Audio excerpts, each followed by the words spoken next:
Hello all, today you are in for a treat. I am taking a look at Automobile. Now this is a 15-year-old game, folks, by Martin Wallace, and it's a masterpiece. It's going to play 3 to 5 players, take about 2 to 2.5 hours, and it's just touching on that heavy complexity. Now in this game, we are heading to an era of early car production.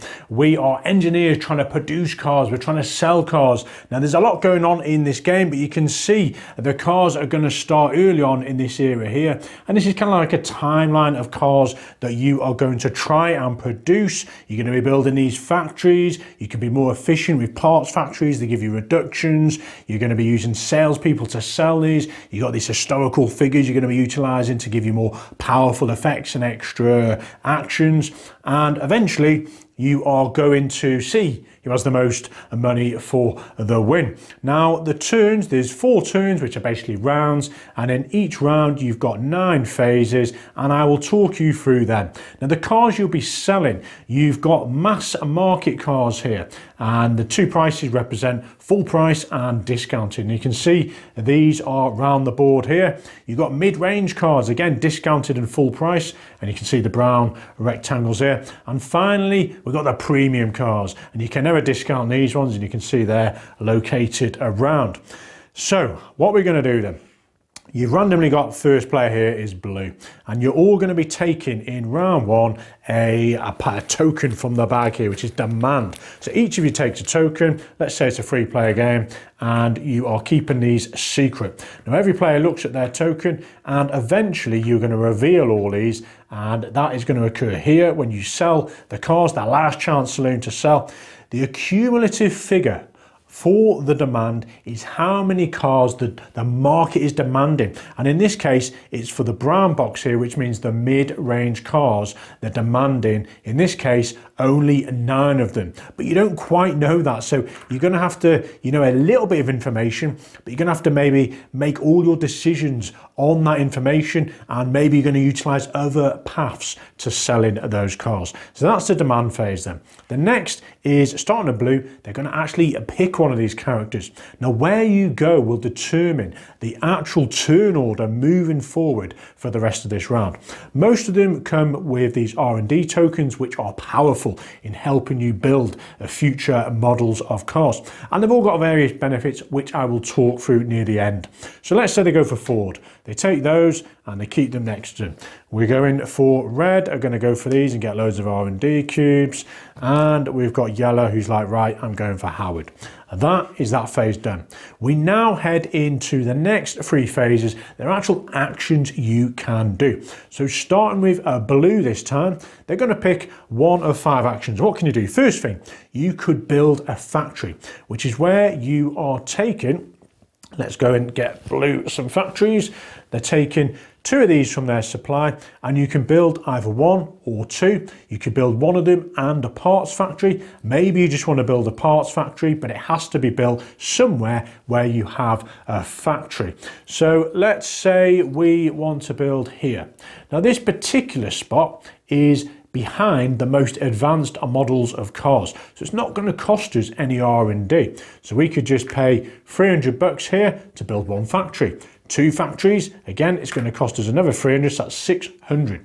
Now, if you ever wanted to build one of these parts factories, you get 1 of these in your supply. So you can see you're going to begin the game with several of these factories. You've got your parts factory, which is slightly different there, you can see, and you've got 8 salespeople, you've got some R&D cubes that differs on player count, you've got a load of cars, 28 there. You start the game with $2,000 as well. So blue wants to build a factory here, done, $300 spent. Over to red then, what could they do? Maybe they want to build a factory as well, but this time they want to build it here. So how are they going to do that? They're going to have to spend these R&D cubes. It's going to cost you 1 for the next spot from the most advanced car, because it's 1 spot along, 2 for that one, 3 for that, and so on. So going to this spot is going to cost them all 3 cubes, and they can build a factory on there for the cost of 400, which was the red player, wasn't it? Right, so they have built there. Over to yellows then. So we've shown you building factories. Next thing you can do is place salespeople in any of these showrooms here. Now you can see the colours match. You've got premium cars, mid-range and the mass market cars. You can take up to 3 salespeople. I'm just going to grab the yellows in this case, and you can place these anywhere. Now, when you place them, there's no limit to how many can go there, but depending on the round, there's a limit to how many can populate these when it comes to selling cars later on, which is this phase here. Now these can actually go 1 up or 1 down. So if you're in this location, these salesmen can sell cars in this market or this market. Reds can sell here, here or here. So 1 adjacent either side. And I'll come around to selling in a bit more detail shortly. Next thing you could do is literally take 2 R&D tokens, which is powerful in allowing you to develop better models. We can produce cars, so you can produce cars in all of your factories, or you can pick and choose. So let's say Red was going to produce some cars and they're going to do it in both of these. So we'll start with this one here. We look at this box here. So you have got 1 factory and it is in this column for the premium cars. They can produce between 1 and 2 cars. Now, as a minimum, you have to produce at least 1, and it's going to cost them $100. If they did have that parts factory there, they're getting a $20 reduction. But that parts factory is expensive to build. It's going to cost you $500. It's a standard price to build that, no matter which car you are developing. So let's say they pay the money and it was Reds in this case. They go and put 1 car there. This one then, they have got 1 factory. It's in the mid-range cars, so they can build between 1 and 3, and they're actually discounted as well. So 70 minus the 20 reduction, each car is only costing them 50. So let's say they go and build 3 cars for $150. So these are more cars there. So that is another type of action. We've got building factories, we've got salespeople, and we've got R&D cubes and producing the actual cars. So the last thing you can do is close down one of these production spaces. And you can see I've already got 1 here, we've got 1 here. So how that's going to work is you're going to take one of those tokens, you're going to pick one of your factories, let's say it was yellows go, and they close this factory. Now you get these assets back into your supply and you get whatever you paid minus 100. So they paid 400 a pop, so they're getting 300 back for each of these, and it's a nice way to get some money back if needed. And also it takes effect during this loss phase because you're closing factories that are producing older cars, and you do not want to be producing older cars as more people are getting innovative with these designs, because you will be taking some loss cubes and they can cost you a lot of money. So that's how you're closing factories. And equally, as you accumulate these loss cubes, which I'll go through as to how you acquire them here, you get to discard half of these rounded up every time you close a factory. So that is a good benefit. Okay, and that was all the actions. So once everyone's done 1 action, it goes to here, everyone does another action and then another action, and we're over to Howard then. So if anyone's acquired Howard, they can immediately sell 2 cars, any type, and they get top dollar for that. The 2 cars come off, let's say Blue had Howard, and that is Howard done. We're then over to selling the cars. So starting with Blue, have they got any salespeople? Yes, they're going to bring it over here, they take a car of the matching category and they sell it for top dollar, 150. We then go to Red, they go and take a car, maybe they want to go in this one or down here, and they go and sell a car. Yellow's then up, they're like, right, I want to sell one of those. Then it's back around to Blue, Blue's got no more. Over to Red, they're going to go in here, and then we just keep cycling through, and dependent on how many boxes are available, because in round 1 you can see only these 3 boxes are available. These become open from round 2 and round 3, and you can see that's the same for the others. If you have any salespeople who have not managed to do their job, they're going to be getting 1 loss cube, and these will be going back to your supply. Once you've sold all the cars, these go to the adjacent box and they will remain there for the next turn, which is great. You're not having to do more actions to get more salespeople out, because you can only ever get up to 3 salespeople in 1 action. So that's selling the cars. Next one, executive decisions. So starting with Blue, they get first choice over one of these. Now, this one will have one of these populated here, which is close the factory. So it's the same as before. They could take this if they wanted, go and close the factory, and they lose half their loss cubes, and they get some money back as well. So let's say they did that one. The next layer, that was blue, wasn't it? So blue's closed that, they're getting 200 back, and they're losing off the loss cubes. Red's up, and they're like, right, I don't want any of these, I'm just going to pass, which is very beneficial because next round, they're going to be first to choose one of these characters. Okay, yellow is up, and they're like, right, I want to go and get one of these advertisement tokens in white here. So they pay the relevant cubes, they take this, they put it on one of their production spots, and this was yellow, who haven't actually got any factories. Let's say red did it, and that was there. We'll show you the power of advertisement shortly. Discount markers. Let's say blue wants to take these, they take 2 of them, put that there. Yellow's back up, and yellow's like, you know what? I'm not really interested in any of them, I'm going to pass. Blue continues to go. They can take, more of these if they've got capacity to hold them. They're going to take a discount marker, actually an advertising marker, pay the R&D, and they are then passing. We are over to the final, last chance saloon here of selling cars. So everyone will reveal those tokens they've been hiding. And in this case, it is all about the mid-range cars in round 1. You can see, as I've already said in later rounds, you're selling different categories of cars. Tokens are going to come out for the premium cars, and extra tokens for mass market there as well. But for now, we are selling cars in round 1. The demand accumulatively is 9 cars. So we look at the most advanced type of car in that sector. So we ignore this one because in round 1, we're not even selling premium cars. We're actually go to here. This is the most advanced car production available. Oh no, it's actually this one here because this was a closed factory. So this is the most advanced car that has been produced, and they are selling none, obviously. So we go to this one, no one's selling there. So we go to blue. They are selling up to, well, it's normally 1 car standard, but they're advertising their cars. They've paid R&D to advertise, so they can sell an extra car for that token. They've also discounted them twice, so they can sell another 2 cars. So we've got the 1 car standard, then another one, another 2. So that's a combined 4 cars they can sell. Now, they've only got 1 car there. I'm just going to give them a few more just so we can demonstrate this. So they're going to sell 4 cars, and they're getting the lower price because they discounted them. Now we go to the next factory, Reds here. They can only sell 1 car, and that's going to be top price because they've got no marketing, they've got no discounts, and then it cycles back around. Blues rep again, they're going to sell this car here, and they're going to get the discounted price.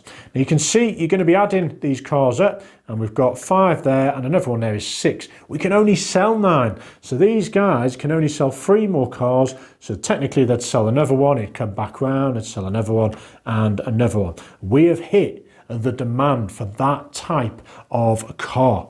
So these will have made all their money and go back to your supply. The demand has been completed. Reds were inefficient. They've still got cars they've not sold. Each car is going to get a loss cube. And you take these cars back, so you really have to be careful over the timing of how many cars you're producing, because if you can't sell them all in this phase here, yeah, you're getting loss cubes. But remember, Howard's there to sell some cars earlier. You got your salespeople selling them as well. Okay, we're now over to the loss cubes. Now you start with, say, the premium. Is anyone making premium cars? Yes, they are the most advanced. They're not getting any loss cubes. Is anyone else making premium? No, they're not getting any loss cubes. Over to this one. This is the most advanced car being made, and no one's getting loss cubes. The next factory here, no one owns it, but that would technically take 1 loss cube, but it's not going to anyone. These guys are making the mid-range cars. They're getting 2 loss cubes because they're 2 behind the leader in that type of car. So they'd take 2 loss cubes. There's another person making this type of car. They're getting 3 loss cubes. So you can see, in effect, you're making a very unattractive, outdated car, whereas these guys have made a better model. So you want to be closing these factories, you want to be building newer types of car to keep up in the race. Otherwise, you're getting these loss cubes there. You'll then accumulate those and you'll pay the costs here from round to round, and you keep the cubes. Now remember, there's a few ways to discard them. When you close a factory, you discard half rounded up. Some of these characters let you discard them in a round as well. Now you can see the costs get a lot more at round 4 as you progressively go 10, 20, 30, 40. And then finally, we will, well, one more thing actually here is you can pay your interest. So any point in your term, that's what these tokens are for. You can take a loan, 500. If you want to take a second loan, move it down there, another 500. But you're paying interest of 50 per loan on this spot here. You can only pay these loans back at the end of the game, and you're paying 600 back, so a bit more to pay those off. And finally, the end of the round, you put all these tokens back here, you remove all your cars, and these lost cubes would obviously be in your hand. You refill all these and you just put the matching number of R&D cubes. You bring this one back and you enter a new round there. This is going to continue till round 4, and then you are going to sell any assets you have got. So you can see these factories, you're going to get the full price for those, which is great. You're getting your money back there. You will then pay your loans, 600 for each loan, add on all your money and see who has the most money for the win. Now I did say I was going to go through these characters because they are great, folks. So we can see at the top here, we've got Ford. So all of these are going to get you cubes with the exception of Howard. But Ford lets you build one factory or a parts factory in a location that you've already got one out. Excellent. Kettering, he just gets free R&D cubes, which is very powerful for extending your development of the cars there. Sloan, during this phase here, is going to allow you to discard half the cubes you attained that round. You've got Howard, who lets you sell the cars we've demonstrated. Duran immediately lets you build one factory in an unoccupied place. It's like an extra action. You still have to pay the R&D and any costs there as well. And finally, Chrysler is going to let you discard a number of these lost tokens based on the round. So round 1 is 1 token and round 4 is 4 tokens and so on. And that, folks, is pretty much the game. Some fascinating decisions here, some really dynamic interaction amongst the players as to turn order, battling it out and jostling over which historical figures are going to help you as you try and produce those cars efficiently, maybe cheaper. You're considering those lost tokens because that money is going to add up if you are not shifting them. The timeline order as well. One player's like, right, I'll pay 1 R&D there, 2 there, 3 there, accumulatively all paid to build here. And then the next player comes along with one of their actions and builds here just for 1 R&D cube. So you have to be very careful as to which ones you're acquiring, because if you acquire this one, great, no one else can get in that particular market until here, and they're going to have to pay a lot of R&D to do so. So you're looking at the location of these types. You're looking at these cubes thinking, well, do I want to discount it? I'm getting, say, 30 bucks less here.